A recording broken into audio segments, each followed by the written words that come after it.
So now on portability. So portability is, as I was saying before, the next logical step when we discuss about how to ameliorate the whole ecosystem and make possible to work all together for improving outcomes of our patients. And of course, interoperability is not just making things easier, but it's also in some way changing models, because it's empowering patients to also decide where to go and bring in data and participate in clinical trials and so on and so forth. So let's go first for a quick tour of introductions and then a few questions. Sure, yeah. I guess since you're looking at me, I'm just going to start. I'm, as being said, in charge of innovation and digitization for Sana Clinics.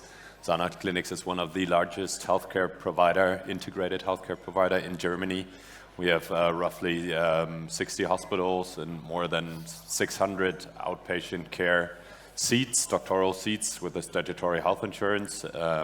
So we do provide every service along the continuum of care, from prevention through outpatient, inpatient care, long-term care, and try to help our patients around that spectrum. I myself, by background, I'm a health economist. Have been in healthcare for 17 years now. Started out as a paramedic way back when. Have been with Sana for 4 years now. Also helped startups develop their business models on the side. As well as now, recently, I'm a member of the board for a big healthcare industry association for data use, actually, so for a shared collaborative data space. So that kind of fits perfect for the topic today. Cool. And excited to discuss how data interoperability can help us provide more integrated care. Wonderful, thanks. Please. Yeah, good afternoon, everybody. My name is Sunil Dadlani. I'm an Executive Vice President. I have a wide responsibility of Chief Information and Digital Transformation Officer, Data Officer, and as well as Cybersecurity Officer. I've been in the industry for more than 25 years, and my recent role is with Atlantic Health System. It's one of the most prestigious, largest integrated healthcare system in the United States, predominantly in the East Coast. We have about 20,000 plus team members. We serve community members, approximately more than 7.5 million members that we serve, 550 plus ambulatory sites and primary sites, and with 8 large integrated healthcare systems. Thank you. Wonderful, thanks. Miguel. So thanks. My name is Miguel Cabrer. I'm the CEO of Idonia, and my background is IT, but working more than 20 years now in digital health, which is my passion, right? I have been working as a CIO in several hospitals, also in different startups or companies that we founded, and also companies that doing global second opinion and different processes. So I have had the opportunity to do a 360 degrees, travel around different record collection processes, interoperability, interactions, and how to deal with all of it. When we talk about portability, I like to show this, right? Because this is still a reality in healthcare, right? And we will talk later about what we do with Idonia. When you get a CT scan or MRI in a hospital, the number of CTs has increased after COVID, okay? So. Okay, Miguel, let's stick with that. So what is your, how you see portability and why you are holding a CD? Well, we started after, selling one of the last companies, and that, way ended. We started with Idonia, saying, okay, let's try to solve something that is a real pain in the process in healthcare, which is portability.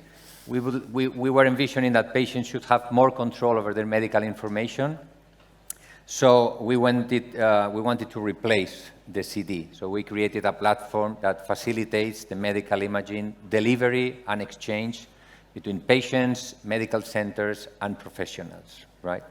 With different functionalities. First, create something that replaces the CD, so simple, easy to use, and also involving non-digital patients, which was very important for us, avoiding registration, apps, etc., with a secure environment, but also enriching patient portals, and also we have become a interoperability platform for referral processes, PACS-to-PACS integration, referrals between hospitals, etc.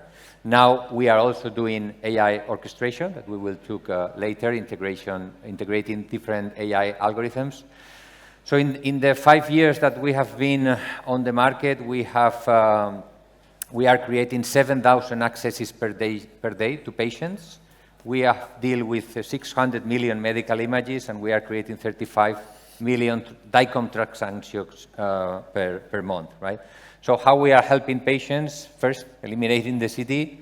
How we are helping providers and hospitals is decreasing the cost and optimizing the flow of patients around the hospital looking for the medical information.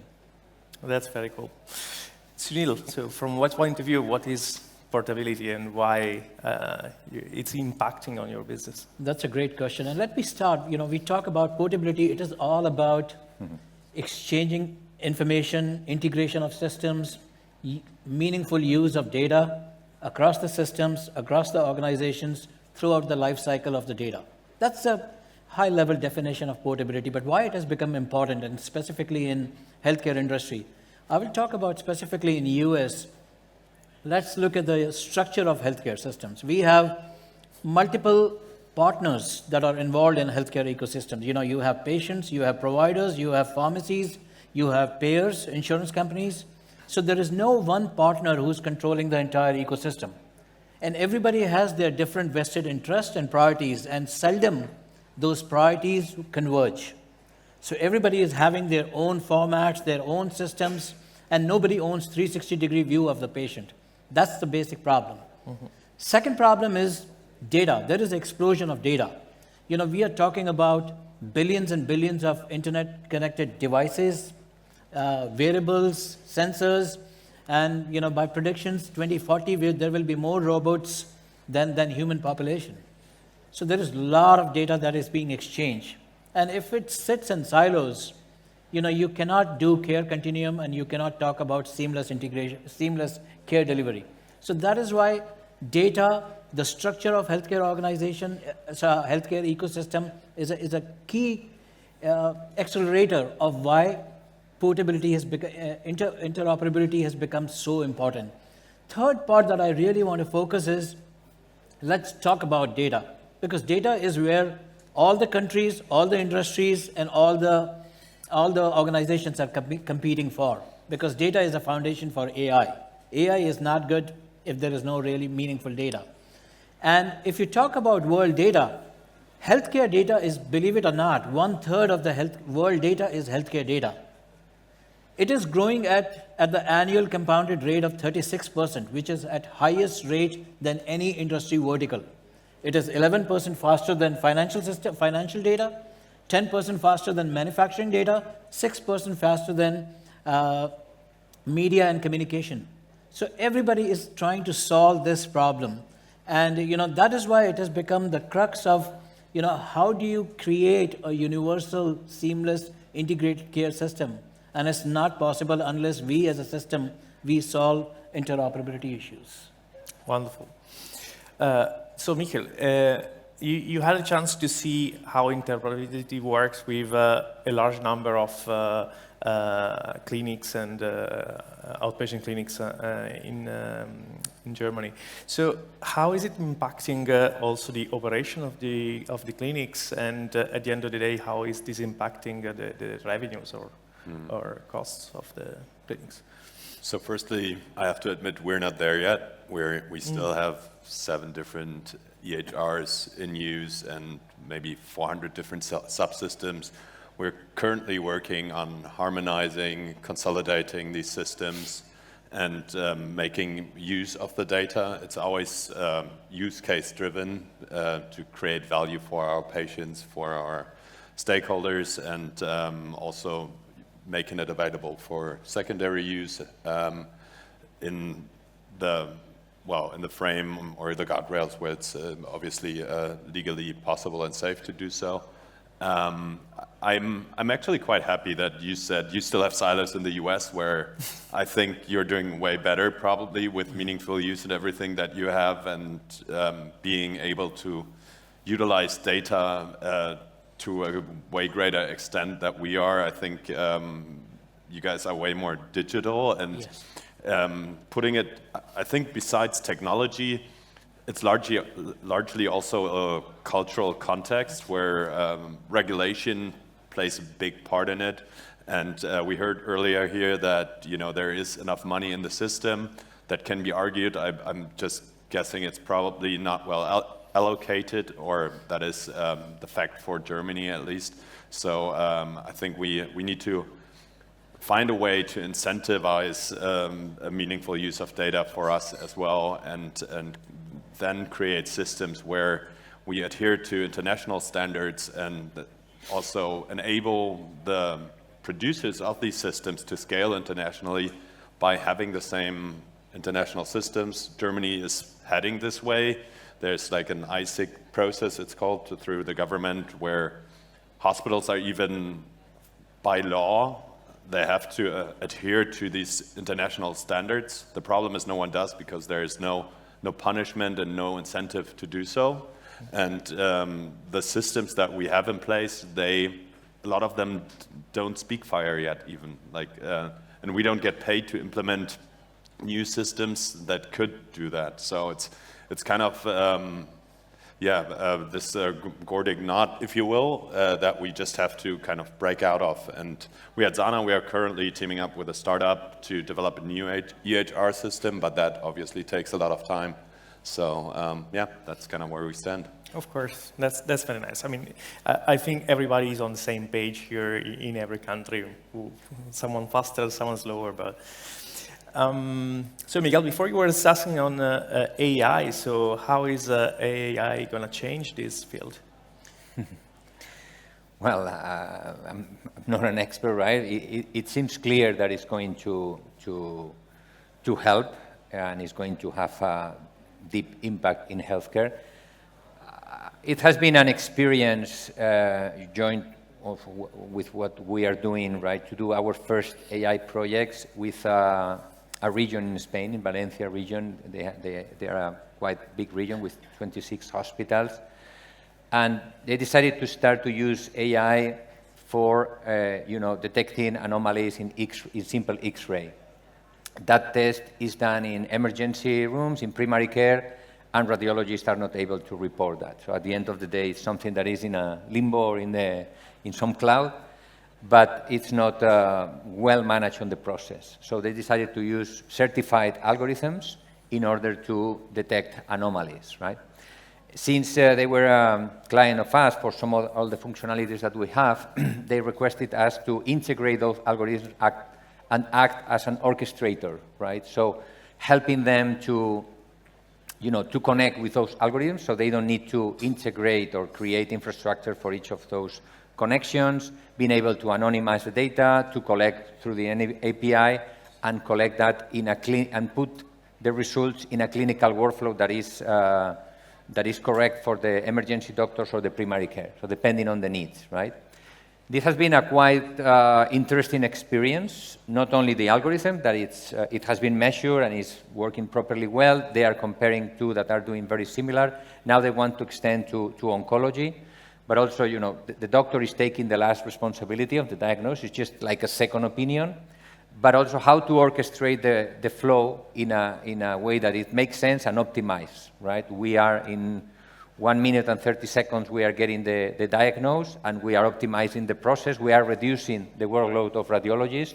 So at least in medical imaging, this is going to have a tremendous impact. There are 260 algorithms that are certified in medical images, but they need to be properly implemented and orchestrated depending on the needs and the clinical needs. And it's going to be interesting. Of course. Sunil, in our field, of course, data are not just something that comes with patient, but are also value, of course. And this is particularly true for clinical trials, for instance. Of course, the more we push on portability, the more we are switching to a model in which the patient is really owner of his or her own data and is going to use them. So how do you see this is going to change in the next future? That's a great question again, and it'll take a multi-pronged approach. One is, of course, just like on the security side, cybersecurity side, there are concepts now, and I'm very fortunate to work with the federal agencies where we are forcing and pushing security by design, security by default, and security by demand. 3 very new concepts where we are pushing the accountability more towards the vendors, not to the end consumers. Now, healthcare being more and more patient-centric, similarly, we want to push more and more about, if really we are talking about patient-centric care, and patient needs to be, or healthcare consumer needs to be more informed and engaged, they need to be, he or she needs to be more in control of how their data is used. So the onus comes back to how do you engage and how do you, as a health system, operate with transparency, and how do you build trust? We talk about patient centricity, but that's one part of the equation. We can build the most sophisticated AIs, we can put it in the systems, and we can talk about patients, but at the end of the day, there is one piece that is missing. We should never negate, provider, because the most sacred relationship between the patient is patient and provider, not patient and the health system. So at the end of the day, provider needs to be very comfortable, they need to be engaged, they need to be digitally literate and more matured, so that once they have a confidence in AI, they have a confidence in data, they have a confidence in algorithms and predictions, it's their job to translate that into a simple English so that they can talk, they can implement, and they can educate patients or healthcare consumers. I think that's the key. Second part is building as a core part, patient consent. By having a discussions with patient upfront that, hey, your AI is becoming part of the standard part of the care. It's a standard of care. Here it is how it's going to be used, how the predictions are going to be made. Here are the risks. Here are some of the advantages and disadvantages, and this is how you're going to get AI used in the care delivery. Then once the patient understands, they give the consent, then they are in control and they are making a joint decision that yes, how, where, when, and how their data should be used with the third parties or with the care deliveries, and are they comfortable with controlling their data as well as leveraging AI as better part of the standard of the care. Absolutely. So data literacy among people will be crucial to move on. Wonderful. Miguel, so before you were referring to the constraints that either local or European legislation inputting on these processes. Now we've recently seen a Artificial Intelligence Act. Do you think that this will help you in implementing AI across your clinics or not?